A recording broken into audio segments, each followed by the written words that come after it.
Hello friends, welcome to this channel stock market info. तो चलिए friends, video को start करेंगे कुछ आज के बहुत ही ज़्यादा इंपॉर्टेंट अपडेट्स के साथ। जैसे कि फ्रेंड्स स्टार्ट करेंगे, Q1 के रिजल्ट्स शुरू हो चुके हैं। एक कंपनी है फ्रेंड्स, एलेकॉन इंजीनियरिंग। इन्होंने अपने रिजल्ट्स फ्रेंड्स शो किए ड्यूरिंग द मार्केट ही अब रिजल्ट्स आए हैं।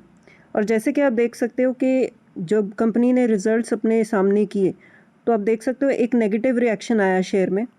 उसके बाद जो है थोड़ी सी रिकवरी भी हुई, लेकिन एक नेगेटिव रिएक्शन दिखा दिया मार्केट ने। अब ऐसे हो सकता है फ्रेंड्स के शुरू में थोड़ा सा एनालिसिस करने में टाइम लगता है, तो धीरे धीरे जब प्रॉपर एनालिसिस होता है रिजल्ट्स का तो धीरे धीरे रिकवरी भी आ जाती है। या ऐसा लगता है कि शेयर अब एक अट्रैक्टिव वैल्यूएशन पर आ चुका है, इसलिए रिकवरी आ जाती है, तो वो देखने वाली बात होगी बाद में। फ़िलहाल जो है एक नेगेटिव रिएक्शन ही आया है शेयर में। तो डिटेल में फ्रेंड्स रिजल्ट्स को स्टडी कर लेते हैं। जैसे कि एलेकॉन इंजीनियरिंग ने अपने Q1 के रिजल्ट्स जब सामने रखे, स्टॉक डाउन हो गया 5% के साथ, क्योंकि प्रॉफिट भी डिक्रीज़ हो चुका है और मार्जिन भी नैरो हो चुके हैं, मार्जिन भी कम हो चुके हैं। अगर हम फ्रेंड्स रिजल्ट्स को डीपली स्टडी करें तो कंपनी ने नेट प्रॉफिट जो है रजिस्टर किया है वो 70 करोड़ का है, लेकिन हम देखें तो ये कंपैरेटिवली डाउन है 60% के साथ from 175 crore in the corresponding period last year. तो ईयर ऑन ईयर बेसिस पर अगर हम देखें तो 60% का डाउनफॉल है फ्रेंड्स नेट प्रॉफिट में। तो इसीलिए हमने देखा कि एक नेगेटिव रिएक्शन आया शेयर में। अगर फ्रेंड्स रेवेन्यू की भी बात करें तो वो इंक्रीज़ हुआ है 6% के साथ, year on year basis 521 crore तक रेवेन्यू आया। और अगर हम देखें तो ईयर पिछले साल 491 करोड़ का रेवेन्यू था। रेवेन्यू फ्रंट पर फ्रेंड्स इंक्रीज़ हुआ है 6%, लेकिन अगर हम प्रॉफिट फ्रंट पर देखें तो बहुत ही ज़्यादा ह्यूज डाउनफॉल है। इसका मतलब हम बोल सकते हैं कि कंपनी के एक्सपेंसेस इंक्रीज़ हो गए होंगे, तो अगर खर्चे ज़्यादा हों तो रेवेन्यू कम हो तो नेट प्रॉफिट पर इम्पैक्ट आ ही जाता है। नेक्स्ट है फ्रेंड्स, अगर हम ऑपरेटिंग परफॉर्मेंस की भी बात करें जो बहुत ही ज़्यादा इंपॉर्टेंट होती है मेजर करने के लिए, वो भी फ्रेंड्स अगर हम देखें वीक हो चुकी है 16% के साथ, ड्रॉप आ चुका है 210 करोड़, और पिछले साल था 131 करोड़। तो ऑपरेटिंग फ्रंट पर भी देखें तो कंपनी की परफॉर्मेंस अच्छी नहीं है। लेकिन अगर हम मार्जिन भी देखें तो वो भी फ्रेंड्स कॉन्ट्रैक्ट हो चुके हैं, कम हो चुके हैं 21% से, और पिछले साल मार्जिन थे 26.7%। तो इसलिए हम कह सकते हैं कि काफ़ी फ्रंट्स पर जो है कंपनी की परफॉर्मेंस ठीक नहीं है।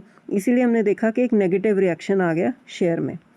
नेक्स्ट है फ्रेंड्स, कल्याण ज्वेलर्स को अगेन मैं कवर इसलिए कर रही हूँ क्योंकि बहुत ही ज़्यादा अच्छा एक्शन में था शेयर काफ़ी दिनों से, और इतनी तेज़ी बनी क्योंकि सिटी ने इनको एक अच्छी बुलिश रिपोर्ट दे दी थी कि कंपनी अच्छे आने वाले टाइम में अच्छा कर सकती है।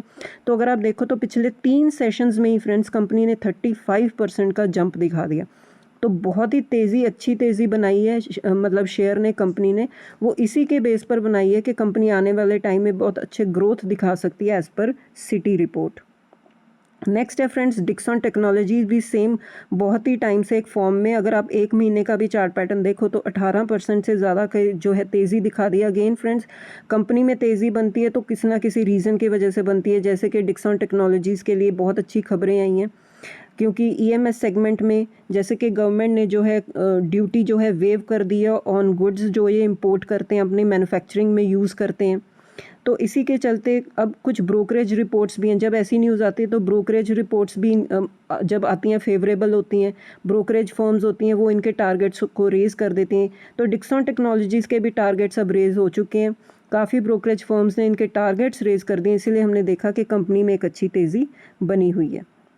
नेक्स्ट है फ्रेंड्स, अब हम देखेंगे आने वाले टाइम में कुछ ना कुछ मीटिंग्स हो सकती हैं फाइनेंस मिनिस्ट्री को लेकर, क्योंकि अब जैसे कि हमें पता है कि गवर्नमेंट ने पहले क्या किया था कि गवर्नमेंट बॉन्ड्स पर टैक्स की छूट दे दी थी, तो सो दैट कि ज़्यादा से ज़्यादा जो है हम फंड्स को अट्रैक्ट कर सकें।